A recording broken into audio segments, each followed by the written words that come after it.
Và chào mừng các bạn quay trở lại với đất nước Palau và quốc đảo rất nhỏ bé này. Tưởng chừng là không có người Việt, tuy nhiên bằng một sự tình cờ mình đã tìm ra một số người Việt đang làm ăn và sinh sống ở đây. Và bây giờ chúng ta sẽ cùng đi gặp họ để tìm hiểu về cuộc sống của người Việt ở một đất nước khá là xa xôi này. Đây là nơi làm việc của hai bạn trẻ Việt Nam mình vô tình gặp được. Và bây giờ chúng ta sẽ vào trò chuyện ngay với họ.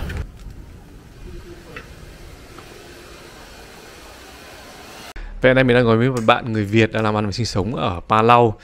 Bây giờ chúng ta sẽ bắt đầu ngay vào cuộc trò chuyện với bạn ấy để tìm hiểu về cuộc sống người Việt ở một quốc gia mà hiện nay rất nhiều người trong chúng ta còn chưa nghe tên này.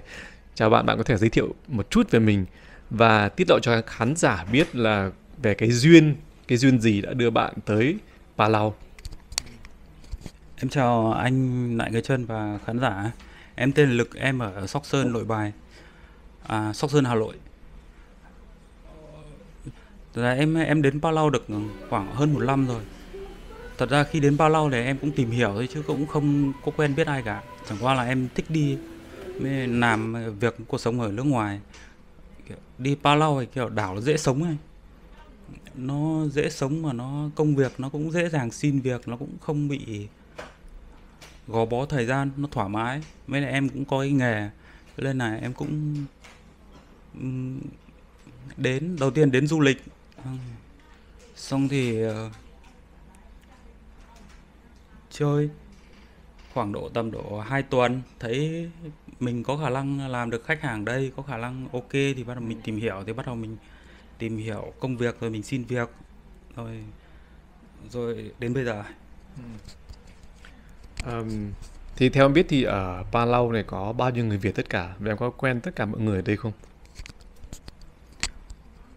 Palau này có khoảng tầm độ 6-7 người Việt. Theo em biết là 6-7 người Việt. Còn thi thoảng có một vài người đi công tác thì người ta đi ngắn ngày thì không. Còn 6-7 người kia thì em quen. Nhưng mà để gặp mặt thì có tầm độ 2-3 người, 3-4 người. Nhưng cũng vừa có mấy người về rồi. Bây giờ chắc khoảng 3 người.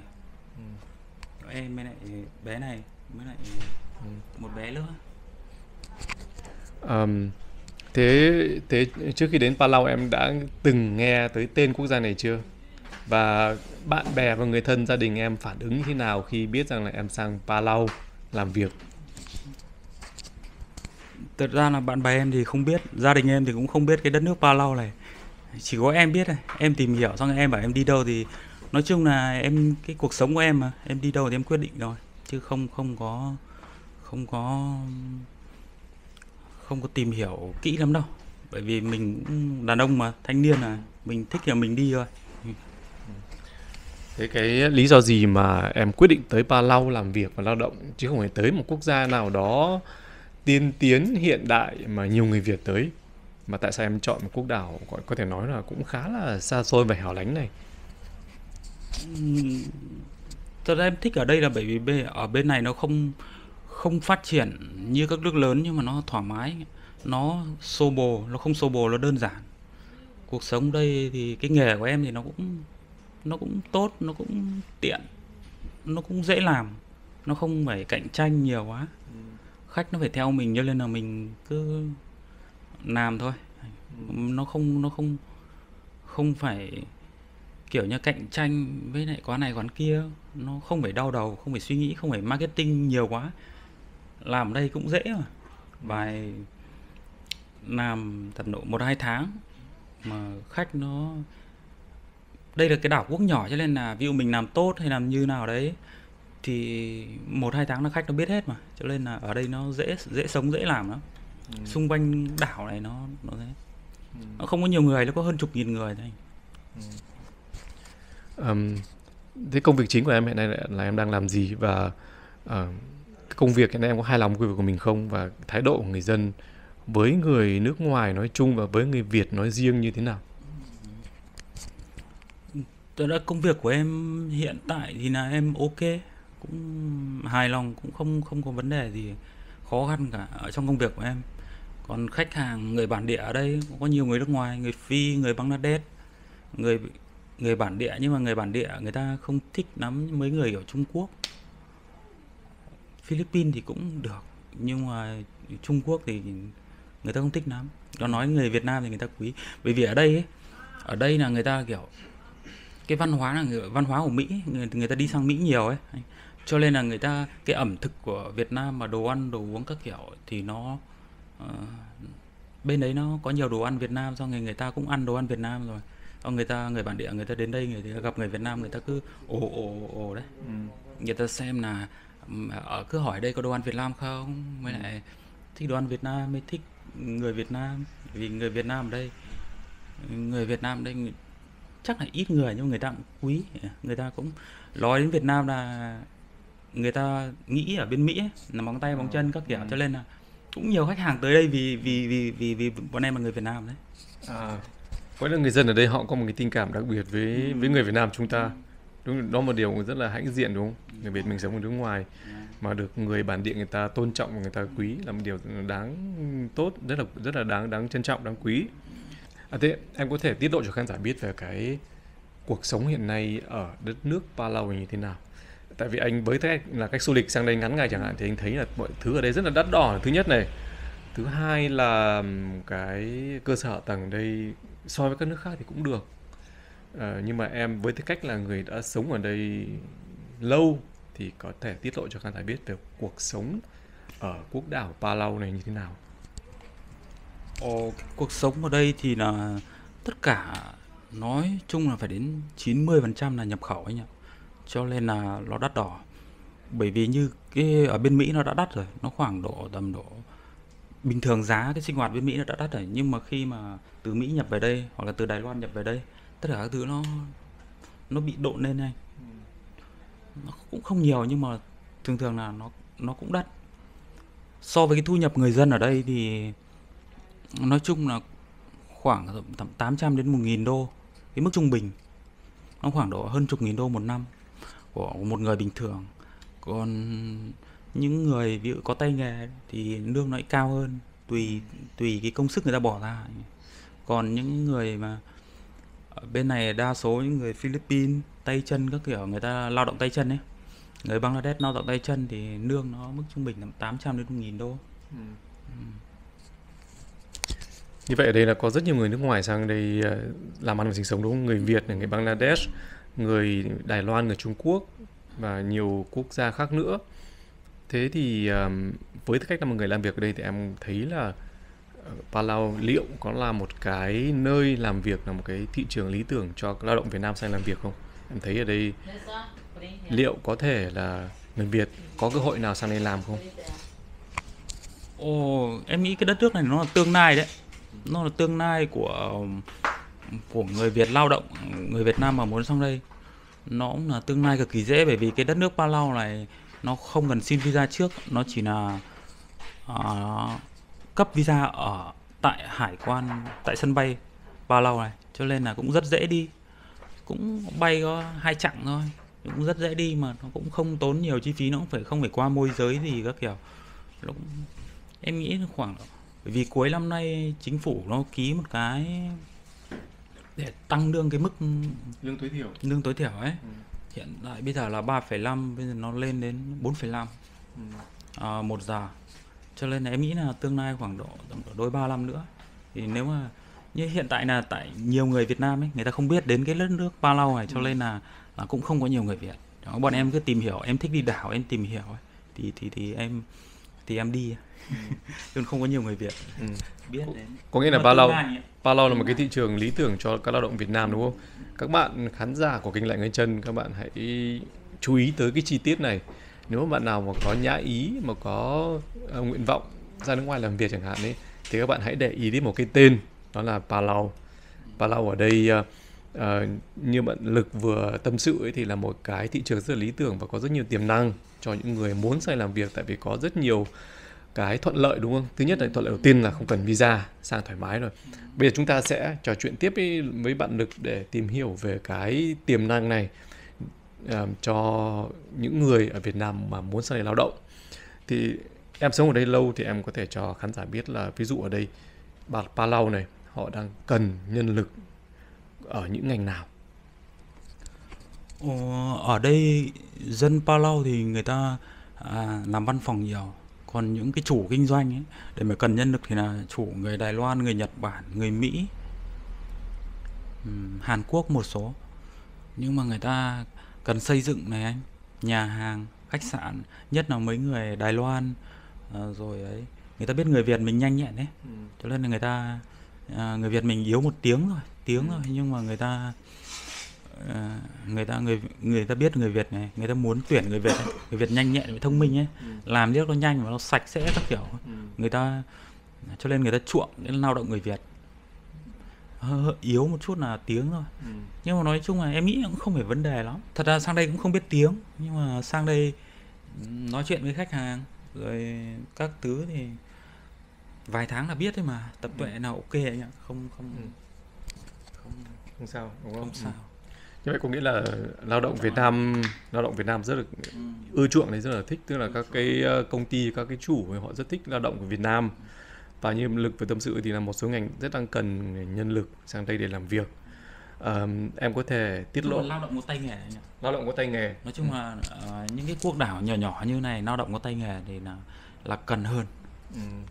Còn những lao động phổ thông thì bên này có Philippines, bên này Bangladesh, người ta biết tiếng Anh ấy, người ta làm nhiều rồi. Nhưng lao động có tay nghề thì lương nó sẽ mức cao hơn, nó không phải mức tối thiểu nữa, nó là mức cao hơn. Nhưng mà nếu mà sang bên này ấy, mà có tay nghề thì tốt hơn. Tóm lại là mình có trình độ một tay nghề đúng không? Thì mình sang bên này mình có công việc ngay mà lương lậu cũng khá là ổn. Thì em có thể tiết lộ cho khán giả biết một chút là mức lương trung bình của một lao động bình thường ở đây là khoảng tầm bao nhiêu? Vừa nãy em có nói qua rồi đấy. Lương trung bình ở đây thì lương tối thiểu ở đây thì làm 26 công một tháng, nó rơi vào khoảng tầm 700-800 đô. Làm thêm nếm thì, nhưng mà làm thêm, làm ngoài, làm nghĩa các kiểu thì nói chung là trung bình cứ tầm độ từ 800 đến 1.000 đô. Từ 800.000 đô. Ăn uống tiết kiệm đi rồi thì người ta cũng dư ra được. Người Philippines, người Bangladesh hả? Người Philippines, người Bangladesh thì là ăn uống đi rồi người ta cũng bỏ ra tiết kiệm đó. Người ta cũng bỏ ra được tầm độ 500 đô, 600 đô. Đây là lao động phổ thông, lao động bình thường đúng không? Còn những người có tay nghề, với người Việt Nam như bọn em thì có mức lương nó khá hơn một chút. Nói chung là mức lương bọn em nó không có cố định. Nó không có cố định. Mình cảm giác mình đến mà làm việc với chủ mà mình thoải mái thì mình làm thôi. Chứ mình không có mức lương theo giờ. Thế tìm việc ở đây có đơn giản không? Tìm việc thì ở đâu cũng thế, tìm việc thì nó dễ mà. So với người biết thì là dễ, so với người không biết thì là khó. Nhưng nói chung là mình chịu khó tìm hiểu, chịu khó tìm tòi, hỏi thăm. Bây giờ mạng xã hội là cũng phổ biến mà. Mình hỏi YouTube rồi Facebook các kiểu. Tìm hiểu nó cũng dễ anh ạ. Nó không phải là vấn đề lắm. Nhưng mà nếu mà không biết tiếng thì cũng lên tìm hiểu qua một người nào đấy. Mà muốn tự đi cũng được, mà bên này tự đi du lịch xong rồi sang đây cũng được mà. Có mấy người đi du lịch sang gặp bọn em rồi, người ta cũng tự đi du lịch, người ta có biết em đâu. Nhưng đến đây rồi nói chuyện rồi ví dụ có một người nào muốn xin việc thì nhờ em hỏi đó. Vì được cái này em làm đây thì có nhiều khách đến, nhiều khách trong chính phủ ấy, nó đến nó làm. Xong thì nhiều người ta muốn tuyển lao động làm farm ấy, làm vườn ấy, trang trại đấy. Đấy, trang trại làm vườn. Người ta thích người Việt Nam làm trang trại làm vườn. Nhưng tư nhân thôi chứ không phải là trang trại lớn. Như bên này nấu ăn. Bên này chưa có cửa hàng ăn Việt Nam nào. Nếu ai mà có hướng đi nước ngoài sang này mở hàng ăn cũng ok. Trước em tính mở đấy, nhưng mà không có người. Nếu mà để một mình em thì không có thời gian. Mấy tuyển Việt Nam ấy, người ta cũng không tin tưởng lắm, cho nên là mình cũng lười, mình không thích. Nếu kiếm được ai mà nấu ăn tốt thì sang đây cũng được. Em có lời khuyên nào cho các bạn đang có dự định đi nước ngoài, và sau video này hy vọng là sẽ có nhiều người quan tâm hơn tới đất nước Palau và tới thị trường lao động ở đây. Em có lời khuyên nào dành cho những người mà khả năng trong tương lai là họ đang dự định tới Palau làm việc? Nói chung là lời khuyên thì em khuyên mọi người là đi đâu cũng là đi đâu cũng bước chân ra khỏi khỏi lãnh thổ Việt Nam là suy nghĩ kỹ trước khi đi, tìm hiểu kỹ, chứ còn đừng mong chờ vào một người nào đấy giúp đỡ hay gì, ví dụ như ấy. Nhưng mà nếu mà ví dụ người Việt Nam mà vô tình mà sang đây mà gặp em, nói chung là em chỉ giúp trong khả năng em biết thôi. Có thể em vẫn có những người tìm lao động Việt Nam cũng hỏi em, nhưng mà em thấy khả năng mà nó hợp với công việc đấy hay là như thế nào thì em giới thiệu thôi. Em cũng giới thiệu cũng mấy người rồi, cũng có cả anh xây dựng trước sang bên này. Trước có một anh ở cùng quê Sóc Sơn em cũng sang bên này, vừa về lấy vợ rồi, chắc là 2-3 tháng nữa quay lại. Rồi thế và hy vọng là sau video này thì sẽ có nhiều bạn quan tâm hơn tới đất nước Palau, không chỉ về vấn đề du lịch mà còn cả về vấn đề lao động làm việc nữa. Bây giờ chúng ta quay trở lại một chút về cuộc sống ở Palau, thì em thấy cái cuộc sống ở đây nhiều khi thấy có nhàm chán không? Tại vì khi anh sang đây gần 1 tuần thì anh thấy là ở đây cũng không có nhiều điểm du lịch lắm, và nói chung là đối với tư cách khách du lịch thì là không có nhiều điểm để khám phá lắm. Thì em sống ở đây lâu ấy, thì em thấy là nhiều khi có thấy nhàm chán không, có buồn không, có muốn về không? Em có chứ anh, nhiều lúc buồn chứ, nhiều lúc cũng về chứ, nhiều lúc muốn về, nhưng mà bình thường cứ 1 năm em về 1 lần. Nhưng mà có công việc gì thì em về, không thì 1 năm em về 1 lần. Không thì nhiều khi cũng muốn về, nhưng mà do công việc nữa anh, mình cũng phải sắp xếp chứ. Ở đây mình cũng phải sắp xếp thời gian, lúc nào rảnh thì mình khi nào ít nhất, bởi vì ở bên này hiện tại cũng chưa có nhiều người ấy, bởi vì em cần thêm người mà, nhưng mà không có nhiều người cho nên em vẫn đang tuyển thêm người cho cơ sở này đúng không? Vâng ạ, vẫn đang tuyển thêm người ạ. Thế điều khi có thể cảm thấy buồn chán không? Ở đây có cái hình thức giải trí nào? Có cinema, có rạp hát, có mấy cái thứ đó không? Không, ở đây chỉ có biển anh ạ. Ở đây chỉ có đi lặn biển. Ai thích biển sang đây thì ok, chứ còn không có. Nói chung là công việc hàng ngày là công việc của bọn em thì nó đơn giản thôi, cứ ngày có khách thì ngồi, không có khách thì ngồi chơi, có khách thì làm thôi. Nó cũng không bị gò bó hay không bị ấy lắm đâu. Nhưng mà nếu mà để lâu quá ấy, sống thời gian ngắn thì ok, sống thời gian thì nhưng mà nói chung là ở đây là ai mà thời gian mà chịu được buồn một tí thì sang đây kiếm tiền, có tay nghề sang đây kiếm tiền là tốt, giữ được tiền. Đúng tốt. Bên này không có trò gì chơi. Đúng, cũng là một cái thuận lợi đúng không? Ở đây không có cái trò tiêu khiển trò chơi cả, nên là các bạn làm bao nhiêu tiền các bạn có thể giữ hầu như tất cả cái số tiền lương đó cả hàng tháng đúng không? Tiếp theo chúng ta sẽ trò chuyện với bạn gái, và vì lý do cá nhân bạn xin được giấu mặt. Và câu hỏi đầu tiên em muốn dành cho em là cái lý do gì mà em sang Palau làm việc? Em chào anh, chào mọi người. Rất vui được lên video của anh Lại Ngứa Chân. Em sang đây thì nó là cái duyên thôi. Bạn em ở bên này ấy thì sang đây làm việc trước vì anh ấy có kinh nghiệm đi bên nước ngoài lâu rồi ấy, nên là em tin tưởng thì em sang. Với lại ở tại Việt Nam thì hiện tại tình hình dịch Covid vừa mới qua ấy, thì làm ăn nó cũng khó khăn hơn ấy, cho nên là em lựa chọn sang đây để trải nghiệm, cũng như là em thấy làm việc ở đây em thấy cũng thích cái môi trường ở đây, con người ở đây, và cái nữa là mình thích một cái đó là mình được tiếp xúc với cả tiếng Anh.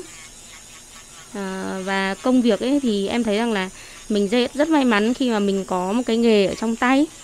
Mình sang đây thì khi mà mình tận tâm, mình làm tốt thì mình cũng có một lượng khách hàng á.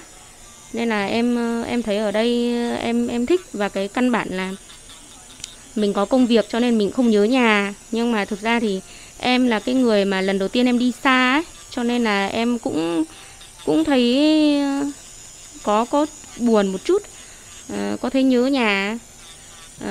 Với lại đồ ăn, khi mà em sang đây thì em có ấn tượng đó là bình thường em là một người rất là dễ ăn, nhưng mà khi mà mình sang đây thì mình thấy rằng là cái đồ ăn của mình nó khác xa với của mình ấy, nó không có cái gia vị Việt Nam cũng như là thức ăn ấy, chủ yếu là cất đông lạnh ấy. Mình ở Việt Nam thì mình ăn đồ nó tươi, nó quen rồi ấy. Rau cỏ các thứ nó quen rồi, mình tự hái, mình tự trồng, và mình nó tươi hơn. Nên là mình sang đây mình không quen, từ gạo cũng thế, cũng không quen. Nên là em thấy rằng là nó cũng hơi khó khăn một chút, nói chung là cũng phải mất 5 tháng để làm quen. Nhưng mà được cái là công việc của em ấy thì khi em sang đây ấy là em làm được thì bà chủ ấy đầu tư đồ nghề cho mình làm ấy, thì mình cũng có kinh nghiệm rồi ấy, nên là mình làm nó cũng có khách luôn, cho nên là cũng bớt đi phần nào cái nỗi nhớ nhà ấy. Còn đâu về cái ăn uống ấy thì mình khắc phục dần dần á. Thì ngay bây giờ thì em sang đây thì mới được có 7 tháng thôi. 7 tháng thôi thì em thấy là khoảng 2 tháng nay thì bắt đầu em quen dần với cả môi trường với cả con người ở đây. Chứ mới sang thì em nhìn mọi người thì em cũng thấy có hơi sợ một chút ấy, vì kiểu người da đen quá ấy. Với lại chứ còn thực ra thì người ta cũng thân thiện thôi.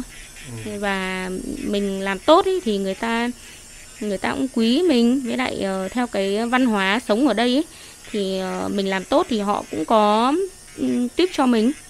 Đó, nên là như bây giờ em mới sang đây thôi, nhưng mà em có thể hiểu được cái tiếng Anh và tiếng Trung á. Thì em thấy rằng là đấy cũng là một cái mà gọi là cái mục tiêu mà em mong muốn ấy. Đó là ngoài cái vấn đề kiếm thêm thu nhập ra thì em còn được đạt cái mục tiêu đó là mình có thể mở mang, mình thấy rằng là mình sẽ trân trọng hơn khi ở Việt Nam ấy. Ví dụ như ở sang bên này nhá, nhiều lúc mình thèm giò lắm, miếng giò ấy, giò Việt Nam mình lắm ấy. Thế nhưng mà ở nhà đúng không, có thể là 1-2 miếng có khi mình không ăn, mình có thể bỏ đi đúng không? Nhưng mà ở tại đây thì mình thèm một miếng thôi mình cũng không có mà ăn. Đấy. Thỉnh thoảng thì bọn em có làm như kiểu ngày Tết ấy, thì bọn em có rủ nhau một vài người Việt ấy, là có chị ấy có làm bánh chưng ấy, nhưng mà cũng không thể nào giống như ở Việt Nam được. Cho nên là mọi người nếu như mà chưa ai đi xa, chưa trải nghiệm ấy, thì mọi người hãy thật sự là trân quý và vô cùng tự hào về Việt Nam mình á. Đấy là con người Việt Nam, và ở đây ấy, thì là mọi người rất quý người Việt á, rất quý người Việt Nam, rất quý người Việt mình á. Vì lý do gì mà họ quý người Việt, em có thể chia sẻ cho khán giả được biết không? Thực ra là em thấy trân trọng về những người gọi là trong đảng và như nhà nước mình ấy, rồi những người như các anh này đấy, đi chia sẻ về những cái văn hóa ẩm thực này, văn hóa ở tại Việt Nam mình này, cho nên là bạn bè thế giới mới biết đến ấy. Chứ còn đúng thật là mình cũng rất là muốn làm cái gì đấy cho đất nước đúng không? Nên là mỗi một người, con người mình ấy, lên một cái video ấy, cũng là chia sẻ đến ra ngoài thế giới ấy. Đấy, những ai mà đang làm các cái việc tốt ấy, mà đưa được cái đất nước mình ấy ra ngoài thế giới ấy, thì thực sự là em rất là trân trọng ấy, cho nên là thế giới mới biết đến Việt Nam nhiều, và người ta mới trân trọng, rồi người ta muốn đến Việt Nam ít nhất dù một lần đó trong đời. Đấy, và bây giờ em thì em thấy rằng là rất rất trân trọng và thấy rất tự hào về Việt Nam mình ấy, vì có đất nước mình thì chan hòa, yêu quý, đùm bọc nhau, rồi hỗ trợ lẫn nhau, nói chung là yêu thương nhau. Dạ. Thế câu hỏi tiếp theo của anh là trước khi sang bên này thì em đã từng nghe tới tên đất nước Palau chưa? Và phản ứng của gia đình bạn bè em khi biết là em sang Palau như thế nào? Thực ra thì em đi ấy, thì em cũng không tìm hiểu nhiều, mà vì là do bạn của em ở bên này ấy, vì là anh ấy như em đã nói lúc đầu á, là anh ấy đã có kinh nghiệm là anh đi sang nước ngoài lâu rồi, thì em thấy rằng là chắc cũng phải công việc phải được ấy thì anh mới đi lâu. Chứ còn em thì em cũng không có hướng đến cái mục tiêu hay là hy vọng là mình kiếm được bao nhiêu. Và cũng nghe thấy nói rằng là đi sang nước ngoài thì kiếm tiền 100 triệu ấy, đấy, mấy chục triệu đến 100 triệu, thì em cũng hy vọng là sang ấy mình sẽ trải nghiệm được cái văn hóa này có khi là rất sầm uất á. Thì em tra trên mạng thì em thấy đất nước này cũng rất là đẹp, có biển các thứ rất là đẹp, rồi con người các thứ nhìn cũng hay đấy. Thế nhưng mà đến khi mà em sang ấy thì chỉ có gia đình em biết thôi, là em bảo em sang đây vì ở Palau thì có theo là thuộc của Mỹ ấy. Đấy thì mình cũng thấy tin tưởng hơn, vì ở Việt Nam mình ai nhắc đến đi Mỹ là mọi người cũng thích mà. Đấy thì em Em thì em nói rằng là em đi ấy, cả nhà em thì cũng không muốn em đi, bởi vì là em có công việc ở nhà rồi, cũng có khách hàng, rồi là mình có thể làm cái công việc khác mà mình lại được gần gia đình ấy. Nhưng mà đi là do em quyết định thôi. Nói chung là từ trước đến giờ ấy là em cũng là người kiểu học hỏi ấy, với lại dễ thích nghi ấy, cho nên là mọi người thì cũng yên tâm thôi. Mọi người cũng yên tâm rằng là em vứt đâu cũng sống được ấy. Nhưng mà đến khi sang đến đây thì em có choáng ngợp về kiểu đồ ăn một chút, là mình hơi khó ăn ấy. Chứ còn ở Việt Nam thì em là thuộc dạng là dễ ăn. Dạ. Nói chung là Palau còn là một nước khá là bí ẩn, tại vì nằm ở vị trí rất là xa xôi và cũng khá là hẻo lánh so với người Việt. Rất nhiều người Việt chắc chắn là chưa từng nghe tên quốc gia này. Thế thì khi em sang rồi thì em thấy cuộc sống ở bên này như nào? Theo cảm nhận cá nhân của em. Dạ. Em thấy là bây giờ đấy, khoảng tầm được 2 tháng nay thì bắt đầu em mới quen với cuộc sống ở đây. Em cảm thấy rằng là nó khá là yên bình. Với quan trọng nhất đó là mình có công việc để mình làm hàng ngày ấy, mình không bị buồn. Còn đâu nếu như mà mình mà không có công việc của mình ấy thì mọi người thường hay kêu chán. Vì chỗ đi lại đi chơi nó cũng ít. Nói chung là mỗi người ấy, nếu mà đi ấy, có một cái mục tiêu riêng ấy, đi để kiếm tiền ấy, thì mọi người đi đến các, ví dụ như mọi người có tay nghề mà mọi người muốn vui ấy, thì mọi người đến những cái chỗ sầm uất ấy. Đấy thì mình lại mất tiền, mình đi nó rất là nhiều. Nhưng mà sang bên này nếu như mình có tay nghề ấy, mình phải chịu được cái sự buồn, cái sự cô đơn ấy, vì ở đây nó yên bình á. Đấy, nó yên bình. Và một cái nữa đó là nếu như mà những cái người mà kiểu về sức đề kháng kém ấy, thì cũng không, ở đây nói chung là sang ấy, thì phải nên mang nhiều thuốc men đi ấy. Vì bệnh viện ở đây nó cũng không được tốt. Dạ, ở đây nếu mà mọi người mà ốm hay gì đấy ấy, thì mọi người sẽ phải bay về Taiwan. Dạ. Đài Loan. Dạ, để bay về Trung Quốc để điều trị. Dạ. Nên là ví dụ như lúc em mới sang đây thì em cũng bị ốm đấy. Nên là mình uống hết cái thuốc ở Việt Nam rồi ấy, thì cũng may là trộm vía là không bị ốm lại nữa. Thế công việc ở đây của em như nào? Anh thấy là em đang làm nghề làm móng chân móng tay đúng không? Thì công việc của em nhìn chung nào?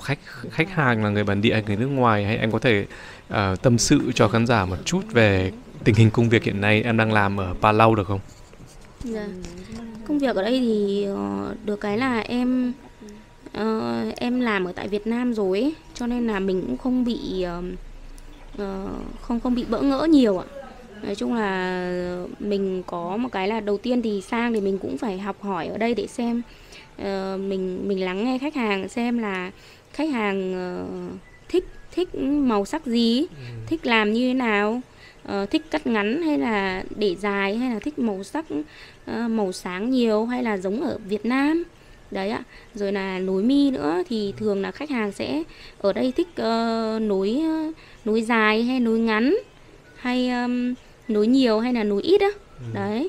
Và có một cái nữa là em sang ấy, là đấy là cái mà em phải làm quen á. Đấy, rồi cái nữa đó là em phải học cấp tốc tiếng Anh ấy để mình hiểu được khách hàng hơn. Và một cái may mắn nữa đó là em có bạn ở đây ấy thì có dịch cho em ấy, thì anh ấy hiểu được tiếng Anh ấy thì anh ấy dịch sang cho tiếng Việt của mình, nó cũng đỡ bỡ ngỡ hơn ạ. Dạ, đấy cũng là thuận lợi. Thế còn cái lượng khách của em là ổn và em có hài lòng với cái thu nhập, cái công việc hiện tại của mình không? Em có. Nói chung là vì là em cũng yêu con người ở đây ấy, vì là mình làm hợp với cả phong cách, với gu của họ ấy. Đấy thì là khách hàng cũng yêu quý, nói chung là cũng yêu quý thì mình cũng thích khách hàng. Nói chung là mình có khách hàng thì em thấy hài lòng. Hiện tại em thấy hài lòng, nhưng mà cũng muốn lâu dài, nhưng mà thời gian nó không cho phép ấy. Cho nên là mình làm được ngày nào thì mình cố gắng ngày đấy. Tức là cố gắng ở đây không phải là cố gắng trong sự cưỡng ép, mà mình cố gắng ở đây trong sự vui vẻ, trong sự hạnh phúc. Mình cố gắng trong thời gian này mình có thể là học được nhiều điều mới hơn. Ví dụ như là mình có cái mục tiêu của mình ấy. Đấy, không chỉ là về về tài chính mà mình muốn đó là mình phải nói thành thạo thuận lợi. Sau khi về Việt Nam rồi thì mình cũng có nhiều cái trải nghiệm hơn, là mình nói tốt tiếng Anh, mình nói tốt tiếng Trung ạ. Dạ. Cảm ơn em rất nhiều về những chia sẻ rất là chân thật và thực tế về cuộc sống của người Việt ở Palau. Chúc em mọi việc tốt đẹp nhất. Vâng, em cảm ơn anh và cảm ơn mọi người đã xem cũng như lắng nghe video của